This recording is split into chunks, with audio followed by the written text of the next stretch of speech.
Halo semuanya, balik lagi nih. Gigshy Channel. Oke, seperti biasa konten colongan di tengah-tengah hiruk-pikuk kehidupan nih. Ya, kita coba bikin konten first impression Ya, bagi konten first impression, mungkin nanti ada konten first impression yang menyusul kalau sempet. Cuman ini yang baru bener-bener fresh kita tonton adalah apa Gi? Monkey Man. Monkey Man. Langsung aja deh. Ada background apa nggak sih Gi? Maksudnya? Sebenarnya sih kalau gue butuh kata tahu. saya sih ini kalau teman-teman tahu ini Dev Patel lah. Hmm. Udah tahu pernah nonton ini kan Slumdog Millionaire. Nah, Ya itu awalnya ya. Awalnya, nah sekarang dia jadi directorial debut, jadi sutradara di sini di film ini, dan lagi-lagi dia ngambil root Indianya dia, walaupun dia sebenarnya keluarga negaraan Inggris. Oh ya. Tapi dia ngambil root Indianya, kerjasama dengan, kita pernah bahas Jordan Peele. Jadi produsernya filmnya itu Jordan Peele, yang bikin Get Out, yang bikin Nope, yang bikin Us, itu produsernya. Jadi sini bisa kolaborasi antara Dev Patel sebagai sutradara debutan dengan produser sutradara yang sudah ngehits duluan gitu. Nah, lagi-lagi di sini ngambil roots Indianya, ngambil apa ya bisa dibilang mitos, Mitologi lah. mitologinya India itu salah satunya itu soal Ramayana. Sebenarnya kita juga relate sih kita juga. Jadi di mana tokoh utamanya itu si Hanuman itu kan yang membantu si Rama untuk membebaskan Sinta dari kekuasaan si Rahwana. Nah, sini itu judul filmnya simpel, Monkey Man itu perwujudan personifikasinya Hanuman, tapi di sudut pandangnya si tokohnya si Dev Patel siapa namanya? Si Bobby. Nah, di sini tuh hero's journey sih sebenarnya lebih simpelnya. Iya. Tapi kalau teman-teman ngeliat vibe-nya itu kayak nonton John Wick gitu ya. Iya. Walaupun sih nggak kesana sih, nanti kita mungkin agak breakdown lagi. Cuma di sini intinya hero's journey dari kaum marginal di India yang ditindas atas nama agama. Nah, di sini aku suka juga dia ngebawa Kritik sosialnya juga situ. Ternyata di balik semuanya itu tuh ada apa ya, persekongkolan gede lah. Memang sih agak fantasi juga, cuman di sini bagusnya juga si Dev Patel tetap membumi karena tokoh utama dia sebenarnya kaum yang miskin, kaum yang susah, pengen memperbaiki nasib lah gitu. Tapi di sini kalau teman-teman lihat trailernya, dia tuh punya masa lalu yang gelap gitu. Bisa dibilang yang bikin dia tetap hidup sampai sekarang tuh karena dia punya dendam itu dari masa lalu yang gelapnya itu. Sebenarnya secara plot sederhana ya, sederhana banget. Jadi kayak ya kehidupan marginal India intinya gitu, dan ada satu kejadian yang melibatkan satu keluarga. Ya gampangnya mah apa, sengketa lahan, akhirnya menciptakan dendam, dan dendamnya terafiliasi di satu sosok si Bobby ini. Dan itu yang menjadikan proses perjalanan dia.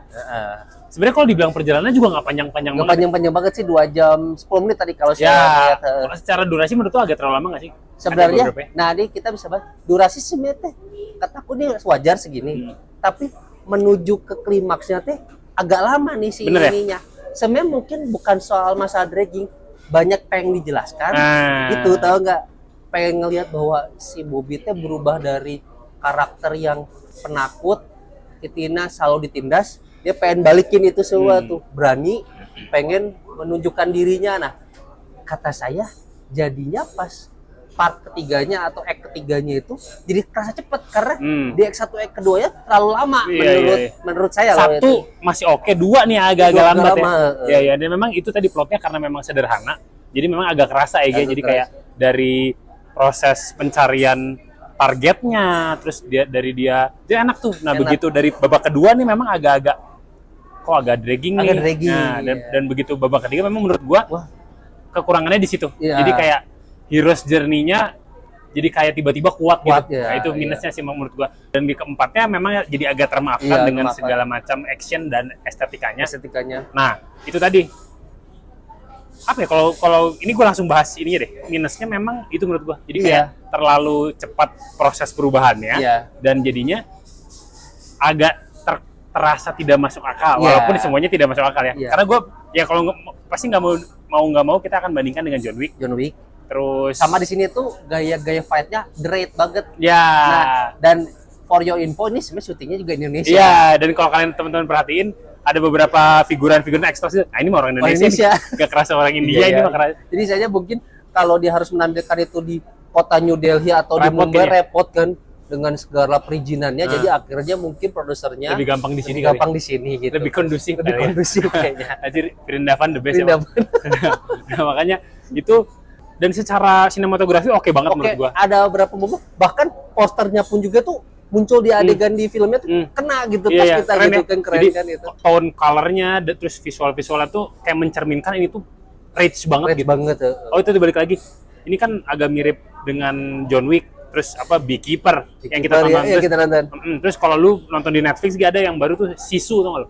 Oh Sisu Nah, itu juga gue suka tuh. Iya. Walaupun ya gitu intinya pokoknya violent aja gitu. Aja. Oh ya, balik di sini memang kekerasannya sangat eksplisit. Jadi teman-teman hati-hati jangan bawa anak kecil. Oh, jangan bawa anak kecil 17 plus ini. Iya, ini 21 malah. Jadi harap ditonton dengan bijak.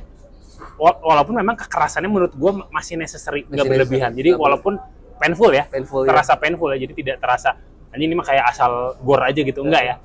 Ya kayak kita kan bisa nonton John Wick, pasti kalau John Wick udah kesusahan dengan tangan satu tangan dua dia pakai apa? Kita ternyata dibikin twist gitu. Lah, ternyata dia pakai yang bagian tubuh yang lainnya gitu kan. Dan dia sih ini berarti kepikiran gitu sih fighting koreografernya kepikiran. Walaupun sih mungkin ya kalau dibandingkan Dread masih kalah lah ya. Masih kalah jauhnya. Dan memang gua nggak tahu ini memang ada ketertarikan apa Dev Patel dengan genre ini. Cuman jadi meramaikan genre action berantem kayak gini ya. Dan bisa dibilang endingnya juga open ending. Nggak bener, maksudnya kalau mau ternyata tamat pas. Tapi kelihatan bisa di titik kayaknya mungkin masih ada elitnya lagi gitu lah. Kayak secara filmnya tes ombak lah. Bagus nggak responnya gitu. Dan ini jujur sih memang salah satu wishlist tahun 2024 ini pas ngeliat trailernya. Iya. Saya nungguin pisan gitu ini. Dan memang banyak syarat akan simbolisme mitologi India tadi. Seperti Monkey Man kan monyet terus jadi Hanomannya. Dan memang Hanoman itu diceritakan kan bikin kacau kan. Ini chaosnya dapat banget. Dan penggambaran kota Indianya menurut gua ya sudah digambarkan di banyak film ya guys sebenarnya dengan carut-marutnya gitu ya. Sebenarnya apa ya kumuh-kumuh nanti 11-12 yang Slumdog Millionaire sih. Bedanya Slumdog Millionaire itu emang dieksploitasi si itunya gitu kan. Lagi kalau di sini intinya gini sih, aku tuh bingungnya juga dia bukannya sok mau banding-bandingin sama-sama negara dunia ketiga, negara berkembang ya. Tapi masa gitu banget ya, kayak disparitas antara kaum elit sama kaum marginal itu kelihatan bisa. Gak usah jauh-jauh kayak gedung-gedung percaka langit di depannya teh langsung seng gitu. Apakah emang di sana teh segitunya? Dan aku salutnya Dev Patel walaupun sudah generasi keberapa yang tinggal di negara maju, dia masih ke akarnya itu gitu. Mungkin sering kali setiap tahun 2 kali dia mengunjungi tanah leluhurnya gitu. Dan kondisi negaranya mungkin memang sekacau itu sampai dia tergerak buat mengkritik kali ya. Mengkritik sih film ini tuh kritik sosial dia dengan negara leluhur tercinta, tapi dengan genre action gini gitu kan. Jadi gini ya, jadi mungkin dari sini tuh bisa dibilang sih untung si Jordan Peele salah satunya suka juga yang gore-gore gitu, jadi dibiarin ucul aja. Dan memang terasa kesan eksplorasinya Dev Patel ya. Dev Patel. Kayak Dev Patel tiba-tiba nyutradarain terus langsung kayak gini gitu. Cuman recommended kalau aku bilang sih mungkin not the best sampai 5 bulan ini, cuman worth it lah, worth to watch lah maksudnya. Dengan premis tadi yang kita sebutkan yaitu yang ekspektasi yang teman-teman akan dapatkan gitu. Jadi kalau saya sih aku kasih di 69 lah ini.